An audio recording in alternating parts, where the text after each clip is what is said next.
Hey everyone, it's Caitlin and welcome back to another video. If you're new here, I make simple, easy, and delicious vegan recipes, so be sure to hit the subscribe button if you want to see more.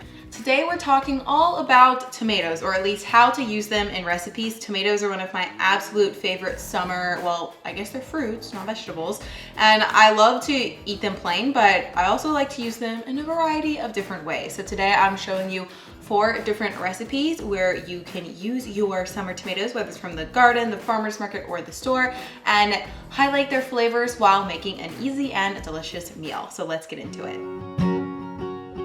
First up, we're going to be making a triple tomato orzo salad. This recipe is pretty simple and I think it makes a perfect hearty lunch or a lighter dinner or even a side. We're going to start out by adding some tomatoes to a bowl and adding some salt and pepper to taste, and then mixing them all up. The salt is going to draw out some of the liquid from the tomatoes, which will help disperse tomato flavor throughout the salad more. Then at this point, we're going to cook our orzo. Friendly reminder to salt your pasta water. It does make a difference. And then just cook this until al dente, or however your preferred texture is, according to the package instructions. Now for our dressing, we're going to use a combination of olive oil. I'm actually using the oil from my sun-dried tomatoes, which you'll see in a minute. Then we're going to add some lemon juice and lemon zest for some nice acidity, some garlic because garlic makes everything better, some black pepper to taste, and then you can just seal that up and shake everything until it's nice and emulsified. I love making my salad dressings in jars now because it's just so much easier than whisking in a bowl.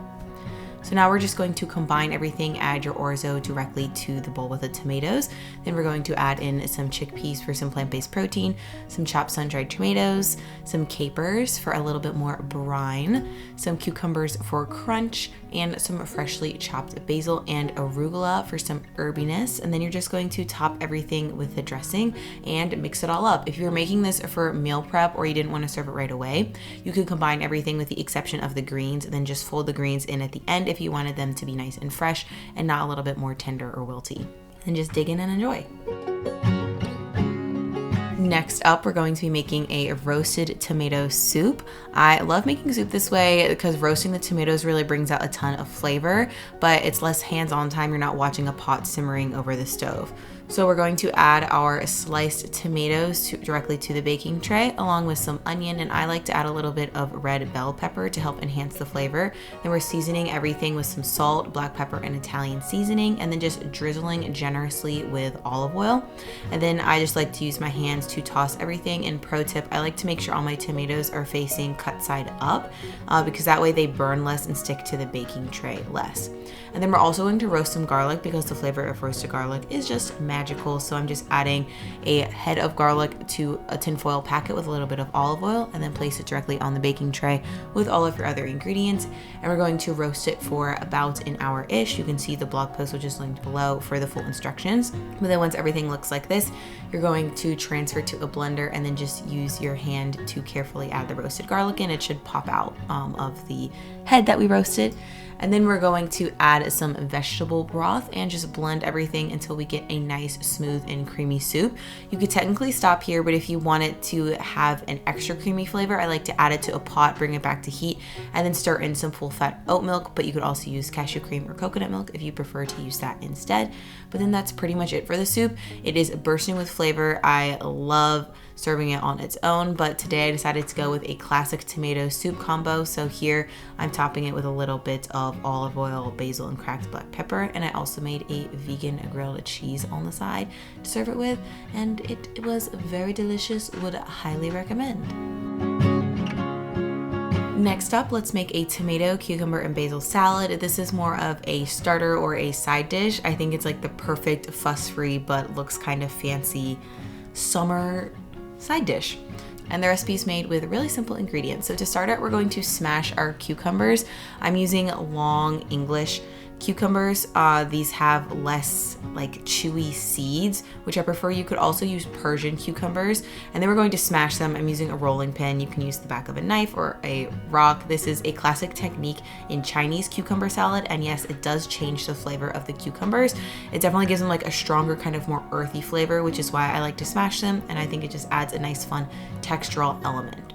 So after you smash the cucumbers, you're just going to chop them roughly, and then I'm adding them to a fine metal sieve here and adding some salt on top. And then you're just going to toss these, and the salt is going to draw out extra liquid from the cucumbers and make them more crunchy. And then you can just set this aside and we'll prep our remaining ingredients. So now we're going to chop up our tomatoes. I'm using heirloom tomatoes in this video, but you can really use any tomatoes you have on hand. You can use bigger tomatoes and cut them in chunks, or even smaller cherry tomatoes and cut them in half or bite-sized pieces. And then the really only remaining things to do is prep our dressing, which is very simple. It's just a combination of red wine vinegar, olive oil, salt, and fresh garlic. The vinegar mellows out the garlic if you're concerned about it being too overpowering. Personally, I love the flavor. I feel like it just adds a nice little extra something to the dressing. So shake that up until it's emulsified, and then it's time to combine. So you're going to add your tomatoes to a large bowl, and then we're going to take our cucumbers that have been sitting. You don't need to rinse them, just dump them directly in. And we're also adding some shallot, fresh basil, and our dressing.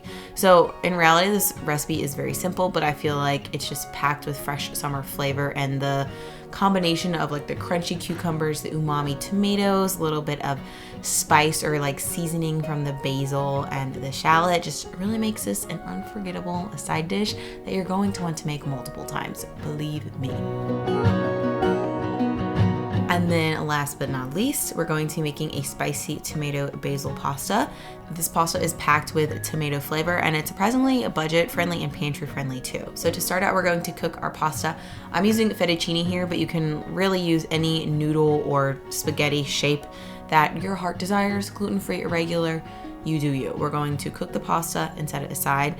And then we're going to we're kind of making like a tomato confit. So you're going to warm some olive oil in a pan and then add in some garlic, and then add in a combination of red chili flakes for some heat and some Italian seasoning. And we're going to toss this in the oil, let the garlic and spices infuse in the oil and get nice and fragrant. You can see the oil kind of turns a more reddish color from the chili flakes. And then we're going to add tomato paste. And it's a little tricky, but you're going to work it into the oil. Frying your tomato paste is one of the best ways to bring out its flavor and infuse it in the oil as well. And tomato paste is essentially concentrated cooked down tomato, so it's really adding a punch of umami flavor. Then once we fried our tomato paste for a bit, we're going to add in some fresh tomatoes and some basil. I'm using cherry tomatoes here, but again, you could use large tomatoes if you just wanted to cut them smaller. Then we're going to saute this for a few minutes until the tomatoes start to cook down and sort of wither. And then we're going to add in our cooked pasta, and I just like to use tongs to toss everything. This is more of like an oil-based sauce. Like the tomato paste adds some thickness to it, but it's not a super saucy sauce. It's more of like a chili oil, but Italian-inspired twist on it. It's very hearty and delicious and filling. I think this makes the perfect cozy weekend dinner or a nice easy weeknight decadent meal that is delicious and just tastes like summer in a bite. You can serve this with extra veggies if you want, or with a salad on the side, or just enjoy it on its own. It's seriously so delicious. All right, that's it for this video. Leave a comment down below and let me know which one of these recipes was your favorite and which one you want to make first. Also, summer is nearing to an end, and while that is sad, I absolutely love fall produce, and if you want me to make another one of these videos that highlights a different type of produce, be that pumpkin, squash, root veggies, anything and everything, leave a comment down below and let me know, and I would be happy to do that. I hope you all are having a wonderful day and drinking water and taking care of yourselves and maybe trying some of these delicious recipes. If you want to check out any of my other social channels, sometimes you get to see these recipes a little bit earlier, or just check out my blog for all of the recipes. Everything is linked below, so check that out and take care of yourself, and I look forward to virtually seeing you soon. Bye.